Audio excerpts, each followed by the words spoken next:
Que cachent vraiment les annonces fracassantes de la Finlande, des États-Unis et de l'Union européenne?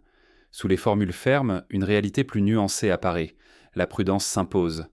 Prenons la Finlande. Après avoir longtemps affiché une ligne intransigeante, Helsinki refuse désormais d'offrir à l'Ukraine des garanties de sécurité fermes ou d'envoyer des troupes, évoquant les risques majeurs d'escalade face à la Russie. Ce recul est révélateur. Soutenir l'Ukraine, oui, mais pas jusqu'à provoquer une crise incontrôlable pouvant menacer l'ensemble du continent. De l'autre côté de l'Atlantique, Washington montre aussi des signes de fatigue. L'idée d'un soutien illimité à l'Ukraine recule, freinée par l'opinion, le coût pour les finances publiques et la peur d'un enlisement sans fin. En Europe, le doute s'installe. La volonté d'émancipation énergétique vis-à-vis de Moscou se paie déjà cher. Factures qui explosent, pouvoir d'achat en berne, tensions sociales grandissantes. L'Union européenne tente de rompre avec sa dépendance au gaz russe, mais la transition s'annonce douloureuse et source de division. Derrière ces hésitations, un enjeu immense. La sécurité, l'économie et le poids international de l'Europe sont en jeu. Si l'Occident se trompe de stratégie, l'instabilité pourrait s'installer pour longtemps avec des conséquences sur toute une génération. Jusqu'où ces puissances sont-elles prêtes à aller pour défendre leurs intérêts sans franchir le seuil de l'irréparable? Les prochaines décisions pourraient bien redéfinir l'équilibre mondial.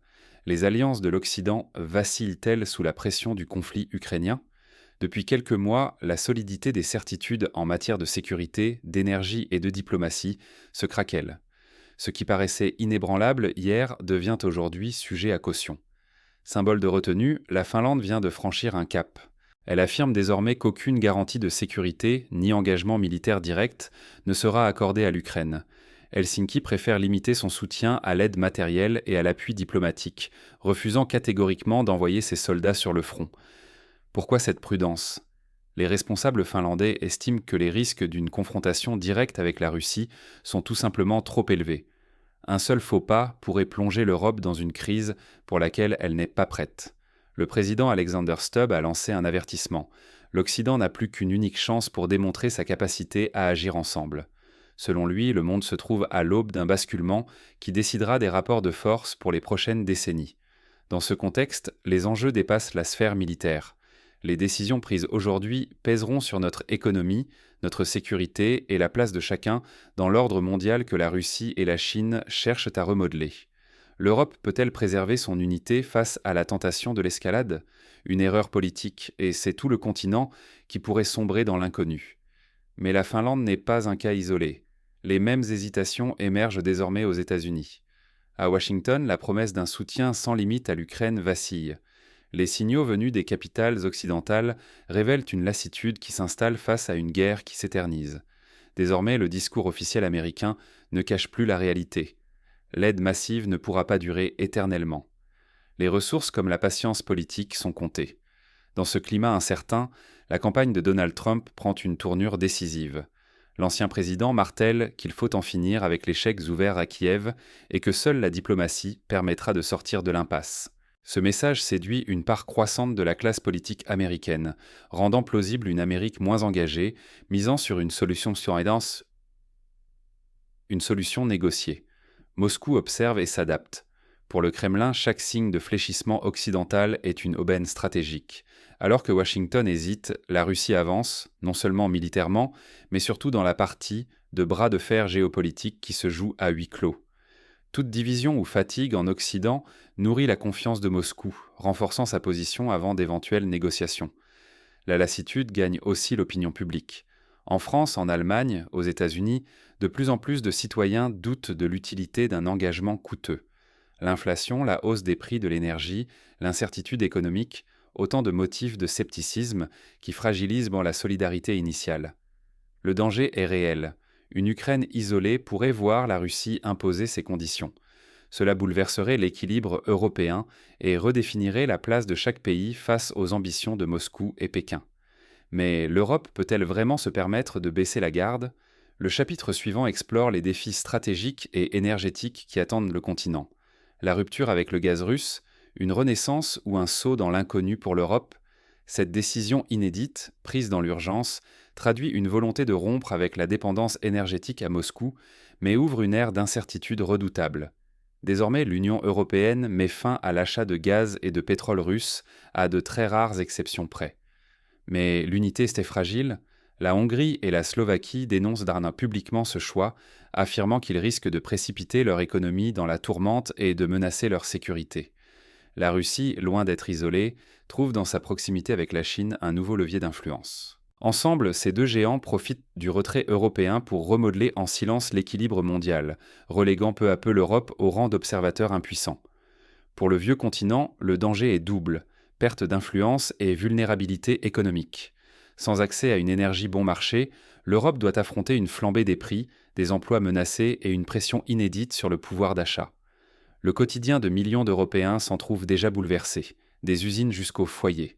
L'indépendance énergétique, tant rêvée, vient avec un coût bien réel. Pour beaucoup, cela signifie moins de stabilité au travail, des tensions sociales accrues et une peur diffuse de l'avenir.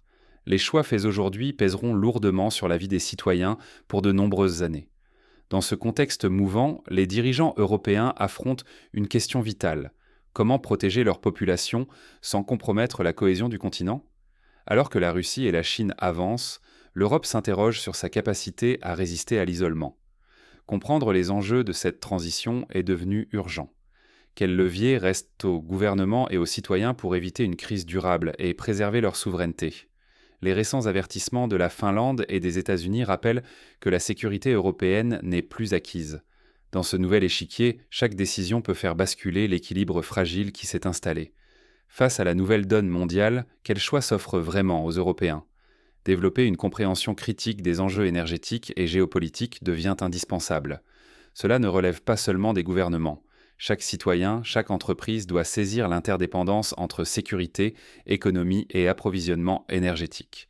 Sans cette lucidité, nous serions condamnés à subir des décisions prises hors d'Europe, incapables d'y répondre efficacement. Diversifier nos sources d'énergie et nos partenariats est désormais une nécessité vitale. S'appuyer sur un seul fournisseur expose à des ruptures soudaines et à une perte d'autonomie stratégique. Explorer de nouveaux alliés, investir dans des alternatives et renforcer l'unité européenne, c'est se donner une voix dans ce nouvel ordre international. Il faut aussi encourager un débat public ouvert sur la sécurité, l'énergie et la place de l'Europe.